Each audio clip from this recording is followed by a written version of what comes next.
ঘর থেকে রান্নাঘর পর্যন্ত সারাদিন মহিলাদের কিন্তু কাজের শেষ নেই। আর সেই সব কাজগুলোকে যদি আমরা একটু বুদ্ধি আর কৌশলের মাধ্যমে করতে পারি তাহলে কঠিন কাজও হয়ে যাবে একদম জলের মতো সহজ, আর আমরা ঘন্টার কাজ করতে পারবো মিনিটে। আর এই ধরনের ছোট ছোট সাংসারিক টিপস পেতে চ্যানেলটিকে অবশ্যই সাবস্ক্রাইব করে নিও। নমস্কার বন্ধুরা, মৌস ফ্যাশনে তোমাদের সকলকে স্বাগত জানাই। তো চলো আজকের প্রথম টিপস দেখে নেওয়া যাক। বন্ধুরা, আমাদের রান্না বান্নার জন্য লঙ্কার গুঁড়ো, ধনে জিরে গুঁড়ো তো আমরা ব্যবহার করি, কিন্তু লঙ্কার গুঁড়ো প্রত্যেকদিন হয়তো আমাদের প্রয়োজন হয়ও না। আর এই বর্ষার সময় সব থেকে বড় যে সমস্যাগুলো হয়ে যায়, মশলার মধ্যে ফাঙ্গাস লেগে যায় আর এর মধ্যে ছোট ছোট কিন্তু দলা পাকিয়ে যায়। বিশেষ করে যেসব মশলাগুলো আমরা প্রত্যেকদিন ব্যবহার করি না, যেমন ধরো লঙ্কার গুঁড়ো কিন্তু আমরা প্রত্যেক দিন ব্যবহার করি না। যখন খুব রিচ রান্না করি তখন হয়তো এটা দেওয়া হয়, তো বলতে পারো ঢাকনা বন্ধ অবস্থাতেই পড়ে থাকে। যখন আমরা প্যাকেট কেটে মশলাগুলো ঢালি তখন কিন্তু এর কালারটা কত সুন্দর থাকে, কিন্তু যদি ফাঙ্গাস লেগে যায় দেখবে যে এই টুকটুকে লাল রংটা কিন্তু থাকে না। ফাঙ্গাস লেগে একটু সাদাটে সাদাটে ভাব হয়ে যায় বা এর টেস্টও কিন্তু কমে যায়, ঝাঁঝ গন্ধটাও কমে যায়। তো আমরা কিন্তু একটা কাজ করতে পারি, আমরা যখনই রান্না করি উপর থেকে হয়তো যতটুকু প্রয়োজন ততটুকু তুলে নিই, আর নিচের দিকের মশলাটা কিন্তু এইভাবেই পড়ে থাকে, যে কারণে কিন্তু ফাঙ্গাস লেগে যায় আরো তাড়াতাড়ি। তো এই ছোট্ট কাজটা যদি আমরা করে নিতে পারি তাহলে কিন্তু সহজে এর মধ্যে দলা পাকাবে না বা ফাঙ্গাসও লাগবে না। যখনই মশলাটা ব্যবহার করবে তখন কিন্তু একদম উপর নিচে ভালোভাবে মশলাগুলোকে এইভাবে মিলিয়ে দিতে হবে। তো এরকম ভাবে পুরো মশলাটাকে যদি আমরা মাঝে মধ্যে একটু নাড়াচাড়া করে রাখি তাহলে কিন্তু দেখবে যে এর মধ্যে ফাঙ্গাস লেগে যাবে না বা দলাও পাকিয়ে যাবে না। সেটা ধনে জিরে ক্ষেত্রে হোক বা লঙ্কার গুঁড়ো ক্ষেত্রে হোক, সব ক্ষেত্রেই কিন্তু যখনই মশলার গুঁড়োটা নেবে একটু নিচের মশলাগুলোকেও উপরে তুলে দিতে হবে। যাচ্ছি পরবর্তী টিপসে। বন্ধুরা, জামা কাপড় তো আমাদের প্রত্যেক দিনই প্রেস করতে হয়, সেটা অফিসের জামা কাপড় হোক কিংবা স্কুল কলেজের জামা কাপড় হোক। আর প্রেস করার জন্য আমরা এটা সাধারণত একটু হাতের কাছেই রাখি যাতে প্রত্যেক দিন কাজের সময় বের করে নিতে পারি। সমস্যা হয়ে যায় এর তারটা নিয়ে। দেখো, আমরা যত এইভাবে গুটিয়ে রাখার চেষ্টা করি না কেন একটু নাড়াচাড়া লাগলেই কিন্তু তারটা বেরিয়ে যায়। আর এরকম এলোমেলো হয়ে থাকলে দেখতেও যেমন ভালো লাগে না, জায়গাও কিন্তু অনেকটাই বেশি লাগে। তো অনেক সময় আমরা কি করি, হয়তো রাবার ব্যান্ড দিয়ে আটকে রাখি, তো দেখবে রাবার ব্যান্ডও মাঝে মধ্যে ছিঁড়ে যায়। দড়ি দিয়ে বাঁধলে আবার সেই দড়ি প্রত্যেক দিন খোলো, দড়ি দিয়ে বাঁধো, খুবই কিন্তু ঝঞ্ঝাট। তো তোমরা এই কাজটা করতে পারো, তারটাকে এইভাবে গোল করে গুটিয়ে নাও আর তারপরে এই প্রেসের সঙ্গেই কিন্তু একটা ক্লাচার দিয়ে এইভাবে যদি আটকে নিতে পারো তাহলে কিন্তু এইভাবে ছড়িয়েও থাকবে না, সুন্দর একটা জায়গায় গোছানো থাকবে, আর এটা খোলা বা আটকানো কিন্তু কোনো ঝঞ্ঝাটের বিষয়ই হবে না। টিপসটা ভালো লাগলে অবশ্যই একটা লাইক করে দিও। তো চলে যাচ্ছি এর পরবর্তী টিপসে। অনেক মহিলারাই কিন্তু বাড়িতে এরকম সুতির শাড়ি ব্যবহার করে, আর এই শাড়িগুলো বেশ কিছুদিন ব্যবহার করতে করতে কি হয়, হয়তো একটু ছিঁড়ে ফেটে যায় বা হয়তো রং উঠে গেল। তো এই ধরনের শাড়িগুলো তখন আমরা কি করি, এগুলো তো আর পরা হয় না, হয়তো বাদ দিয়ে দিই বা মোছামুছির কাজে ব্যবহার করি। তো যদি তোমাদের ঘরে এই ধরনের ছেঁড়া বা রং ওঠা সুতির শাড়ি থাকে সেগুলোকে কিন্তু তোমরা এইভাবেও ব্যবহার করতে পারো।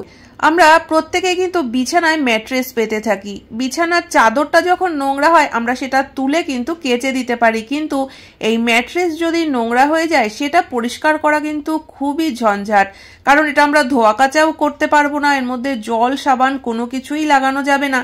আর এই জিনিসটা যদি একবার নোংরা হয়ে যায় তাহলে কিন্তু সেই দাগ ছোপ যদি কিছু লেগে যায় সেগুলোও তোলা খুব মুশকিল হয়ে যায়। তবে যদি আমরা একটা ছোট্ট কাজ করে নিতে পারি তাহলে কিন্তু ম্যাট্রেসটা সবসময় পরিষ্কার পরিচ্ছন্ন থাকবে, এর মধ্যে কিন্তু কোনো রকম ধুলোবালিও পড়বে না বা কোনো রকম দাগ ছোপও লাগবে না। তো তার জন্য কিন্তু আমরা এখানে এরকম একটা পুরনো সুতির কাপড় ব্যবহার করতে পারি। তো কি করতে হবে, দেখো, সুতির কাপড়টাকে কিন্তু এইভাবে ম্যাট্রেসের উপর থেকে বিছিয়ে দিতে হবে। আমরা যদি একটা ম্যাট্রেসের কভার কিনতে যাই সেক্ষেত্রে কিন্তু অনেকগুলো টাকা খরচা করতে হবে, কিন্তু আমাদের ঘরে যে পুরনো ছেঁড়া শাড়ি রয়েছে সেই শাড়িটা দিয়েই যদি আমরা ম্যাট্রেসের উপরটা এইভাবে ঢেকে রাখতে পারি তাহলে কিন্তু ম্যাট্রেসটাও পরিষ্কার থাকবে, কোনো রকম দাগ ছোপ বা ধুলো বালি কিছুই লাগবে না। আর যখন আমরা কাচাকাচি করব কাপড়টাকে কিন্তু তুলে কেচেও দিতে পারি, এতে করে ম্যাট্রেসটা একদমই পরিষ্কার থাকবে। আশা করি বন্ধুরা এই ছোট্ট টিপসটাও তোমাদের কাজে লাগবে। তো দেখে নেওয়া যাক এর পরবর্তী টিপস। আমাদের প্রত্যেকের রান্নাঘরেই কিন্তু ছোট বড় নানান ধরনের কৌটো থাকে। কোনোটায় হয়তো আমরা মশলা রাখি বা কোনোটায় হয়তো নুন চিনি এই ধরনের নানা জিনিসই রেখে থাকি। প্রত্যেকদিন ব্যবহার করতে করতে অনেক সময় দেখা যায় যে এর ঢাকনাটা হয়তো ভেঙে গেছে, বা কোনো কোনো সময় দেখবে যে ইঁদুর ঘরে থাকলে ইঁদুরে কেটে দেয়।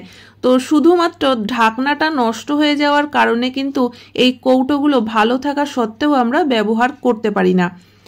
আর যদি তোমরা মনে করো যে এই কৌটোগুলোকে ব্যবহার করতে চাও, সেক্ষেত্রে কিন্তু একটা পদ্ধতিতে আমরা ব্যবহার করতে পারি। এতে যদি ঢাকনা নাও থাকে তাতেও কিন্তু আমরা এর মধ্যে জিনিস রাখতে পারবো। তো দেখো এখানে আমি নিয়ে নিয়েছি ফয়েল পেপার।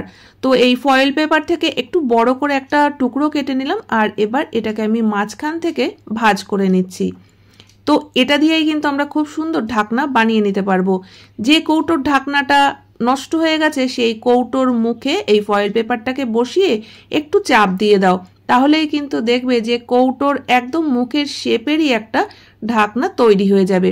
তবে চারিপাশে যে এক্সট্রা অংশটুকু রয়েছে সেটা থাকার কারণে দেখতে কিন্তু অতটা ভালো লাগছে না।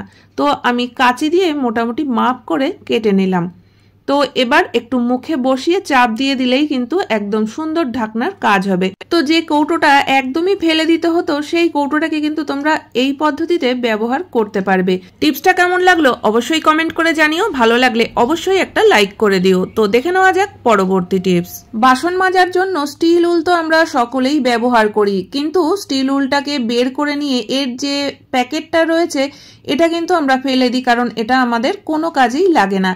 তবে বন্ধুরা এই জিনিসটাকেও আমরা ব্যবহার করতে পারি, আর এটা কিন্তু আমাদের প্রত্যেক দিনের কাজকে অনেকটাই সহজ করে দেবে। তো দেখো এখানে আমি একটা ধূপকাঠি ধরিয়ে নিয়েছি, আর এই ধূপকাঠি দিয়ে এর মধ্যে ছোট ছোট ছিদ্র করে দিচ্ছি। ধূপকাঠি দিয়ে ছিদ্র করাতে কিন্তু ছিদ্রগুলো বেশ সুন্দর গোল গোল হচ্ছে। তোমরা চাইলে লোহার কোনো কিছু গরম করেও কিন্তু কাজটা করে নিতে পারো। তো দেখো এর মধ্যে আমি বেশ কিছু ছিদ্র করে দিয়েছি, আর এবার চলো দেখি যে এটা আমরা কিভাবে কোথায় ব্যবহার করব।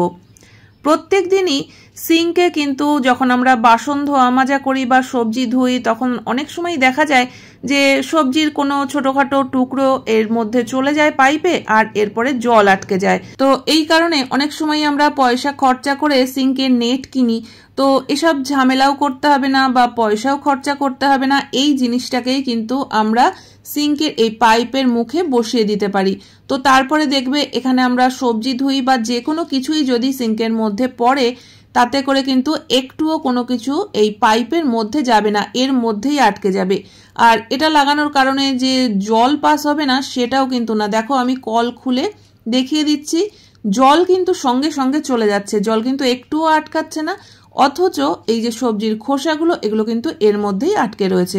একদম ফেলে দেওয়া জিনিসটাকে কিন্তু আমরা এইভাবে যদি একটু বুদ্ধি করে ব্যবহার করতে পারি, তাহলে আমাদের প্রত্যেক দিনের কাজের ঝামেলা অনেকটাই কমে যাবে। তো আশা করি বন্ধুরা আজকে প্রত্যেকটা টিপসই তোমাদের কাজে লাগবে। কোন টিপসটা সব থেকে বেশি ভালো লেগেছে অবশ্যই কমেন্ট করে জানিও।